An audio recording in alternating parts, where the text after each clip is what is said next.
Kalau bilang kita tidak bahagia, sebenarnya Kak Isti udah dikelilingi oleh orang-orang yang Suportif ya. bisa Mm-mm. bisa membantu Kak Isti. Nah, balik lagi ke diri sendiri. Mm. Apakah kita sendiri itu bisa tangguh untuk berdiri Mm-mm. dan menyatakan bahwa diri saya itu baik-baik saja. Mm-mm. Diri saya itu bersyukur atas orang-orang yang ada di sekitar saya. Saya Mm-mm. juga bisa apa ya, makan dengan baik, Mm-mm. punya teman-teman yang baik, punya Mm-mm. keluarga yang suportif dan Mm-mm. lain sebagainya. Nah, itu sebenarnya bisa ditanamkan dulu sih, Mm-mm. ditanamkan dulu di dalam diri kita. Mm. Seperti itu Tapi sih Kak Isti.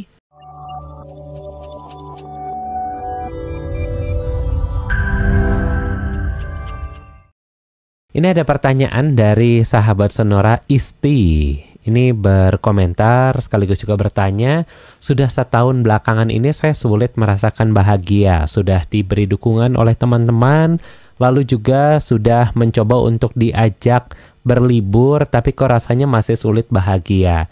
Dan juga beberapa kali saya merasa lelah sekali kalau harus berbicara atau bersosialisasi dengan orang-orang di sekitar. Apakah artinya saya memiliki gangguan mental? Seperti apa, mohon penjelasannya. Terima kasih. Baik. Langsung ya Kak ya? Ya, langsung saja dijawab. Ya. Jadi kalau lihat dari gejalanya Mm-mm. sih nampaknya saya juga tidak bisa bilang bahwa Kak siapa tadi namanya? Isti. Kak Isti itu Mm-mm. mengalami gangguan mental karena kan Mm-mm. kalau gangguan mental kita harus melewati tahapan-tahapan pemeriksaan kan sehingga penegakan diagnosa mengalami gangguan mental apa saya tidak Mm-mm. bisa berani untuk bilang kayak gitu dan juga Mm-mm. diharapkan sih Kak Isti jangan melakukan self diagnose gitu. Mm-mm. Jangan melakukan self diagnose sehingga nanti akan memperburuk keadaan Kak Isti sendiri. Nah, Mm-mm. kemudian terkait dengan masalah kurang bersyukur, apa sih tidak bisa merasakan rasa bersyukur karena padahal sudah didukung oleh lingkungan, disupport oleh Mm-mm. lingkungan, tapi tetap aja nggak merasa apa-apa dan menarik diri ya dari lingkungan tadi Mm-mm. ya. Nah, Capek sebenarnya katanya kalau bersosialisasi. iya Mm-mm. capek. Jadi gini Kak, ini sebenarnya kalau kita lihat kalau kalau nanti kita tarik lagi benang merahnya Mm-mm. sebenarnya Mm-mm. ini ada something happen gitu loh, ada masalah Mm-mm. yang belum terselesaikan gitu. Mm-mm. Nah, biasanya masalah-masalah itu ditekan, direpress masuk ke alam bawah sadar sehingga kita bisa bilang sebenarnya nggak ada apa-apa sih, nggak ada masalah sih. Tapi sebenarnya Mm-mm. kalau seandainya kita apa ya istilahnya mencungkil oh, Mm-mm. itu kan kelihatan pasti ketahuan sebenarnya Mm-mm. ada masalah apa. Nah, oleh karena itu Kak Isti sebaiknya lebih aware dulu dengan kondisi tubuh, kondisi fisik karena biasanya itu nanti larinya ke fisik. Nah, Mhm. nanti fisiknya jadi agak lemah atau Iya, iya, sakit iya. lambung lah dan lain Mhm. sebagainya. Mhm. Nah, aware dulu dengan fisik, Mhm. apakah fisik itu membutuhkan sesuatu yang lebih untuk ditangani secara langsung, Mhm. secara tepat gitu, Kak. Nah, Mhm. setelah itu baru Kak Isti harus cari tahu sebenarnya ada masalah apa sih yang Mhm. sebenarnya yang Mhm. bisa yang menjadi pencetus, menjadi Mhm. trigger Mhm. dari perilakunya Kak Isti yang Kak Mhm. Isti rasakan dan hadapi Mhm. saat ini.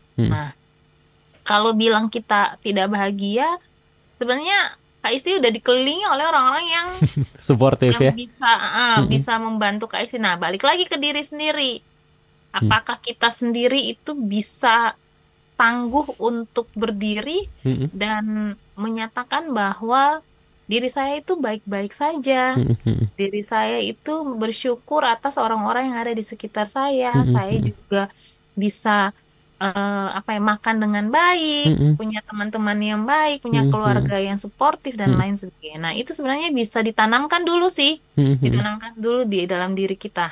Mhm. Seperti itu Tapi sih Kak Isti. oke, tapi ini juga jadi penasaran nih, Kak Anet, untuk kasus seperti Kak Isti ini, apakah sebenarnya dia sudah perlu ditolong oleh profesional dan apakah ada treatment khusus yang mungkin bisa profesional bantu untuk bisa kembali menggairahkan kehidupannya, bisa merasakan bahagia seperti itu, Kak Anet? Ya, kalau seandainya sudah sampai menarik diri dari lingkungan, Mhm.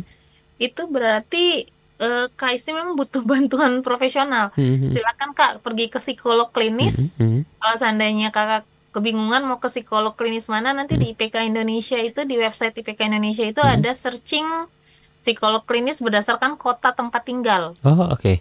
Ya, Mhm. jadi kakak bisa cari tahu di situ searchingnya. Kalau seandainya saya tinggal di Ambon, Mhm. Luku, jadi langsung klik aja di situ, ketik Ambon, terus keluar tuh semua nama-nama psikolog klinis di daerah tersebut. Oh, oke, Jadi oke. Kak Isti bisa lebih mudah, bahkan Mhm. itu sudah langsung dengan alamat prakteknya sama Mhm. media sosialnya. Oh, Jadi oke. lebih mempermudah kita untuk Mhm. kontak. Ih, menarik banget Kak Anet ya. Ini bisa diakses di mana nih informasi-informasi ini? IPK Indonesia, Mhm. buka saja website Mhm. ipkindonesia.co.id. Tapi kalau mau lihat-lihat di Instagram ada medsosnya nggak sih, Kak Ada Anet? Ada ya? IPK Indonesia punya medsos, buka Mhm. saja Instagram namanya IPK Indonesia. Mhm. Jadi kalau mungkin di website agak ribet, lebih Ya, sering bukanya silakan buka Instagram, di Instagram. lihat aja informasinya di sana ya. Tapi Kak Anet, ini masih menyambung deh ya sama kasusnya Kak Isti ini. Seberapa cepat sih orang bisa memutuskan, oh saya butuh pertolongan profesional? Apakah ketika misalnya seminggu kok rasanya sulit merasakan bahagia, atau sebulan atau 3 bulan, ini seberapa harus sih mereka, seberapa cepat mereka harus mencari pertolongan profesional? Kalau mau bilang seberapa cepat, sebutuhnya dia gitu, Kak. Mhm. Selama dia merasa bahwa memang dia tuh tidak bisa menghandle diri sendiri, maka Mhm. memang butuh bantuan profesional. Mhm. Dan juga kalau seandainya dia sudah apa ya, cenderung menyakiti diri sendiri Mhm. dan Mhm. menyakiti lingkungan, Mhm. itu juga wajib kudu harus mencari Mhm. pertolongan profesional. Mhm.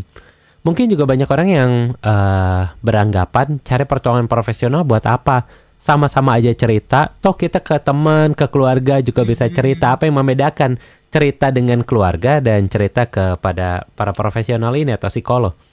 Ya, jadi yang gini, kalau kita cerita ke orang lain kan orang lain tetap punya telinga ya Betul, untuk betul. mendengarkan. Kemudian mereka juga mungkin memberikan solusi-solusi yang praktis, Mhm. yang bisa mereka, yang sepengetahuan mereka. Mhm. Tapi kalau ke profesional, kita bukan hanya dengar kemudian kita Mhm. memberikan solusi, tapi juga kita ada tindakan terapi. Mhm. Ada Mhm. berbagai terapi yang bisa kita lakukan yang disesuaikan dengan kebutuhan dan diagnosa dari individu tersebut, Kak. Itu yang Mhm. membedakan sih. Kalau di masyarakat biasa kan cuman saran doang Betul, kan. betul, betul, betul. Tapi kalau di profesional itu Mhm. ada tindak lanjutnya berupa terapi-terapi yang bisa diberikan kepada individu tersebut, Kak. Menarik sekali ya. Jadi sahabat Sonora mungkin boleh nih kalau udah merasa kelihatannya agak sulit nih bahagia, menarik diri gitu ya. Sulit untuk bersyukur, boleh cari pertolongan profesional. Kalau bingung mau Ya, kemana, ini boleh dicari di IPK Indonesia. Ada di Instagram, ada juga di websitenya mereka, bisa cari informasi lengkapnya di sana. Kak Anet, nggak kerasa kita udah 1 jam ini berbincang ya. malam hari ini. Dan mungkin untuk closing statement 1 menit, silahkan Kak Anet, apa yang ingin disampaikan di malam hari ini? Ya, oke, baik, Kak. Hans. Jadi bagi kita semua, silahkan menikmati hidup yang kita punya, mensyukuri hal-hal kecil yang kita dapati, yang kita punya, sehingga dengan bersyukur itu kita bisa menjadi lebih bahagia, dan ketika kita berbahagia, kita bisa mentransferkan kebahagiaan itu kepada orang-orang di sekitar kita dan lingkungan kita. Itu mungkin, Kak. Terima kasih, wah luar biasa sekali ya, menjadi bahagia lalu mentransferkan kembali rasa bahagia itu kepada orang-orang di sekitar kita.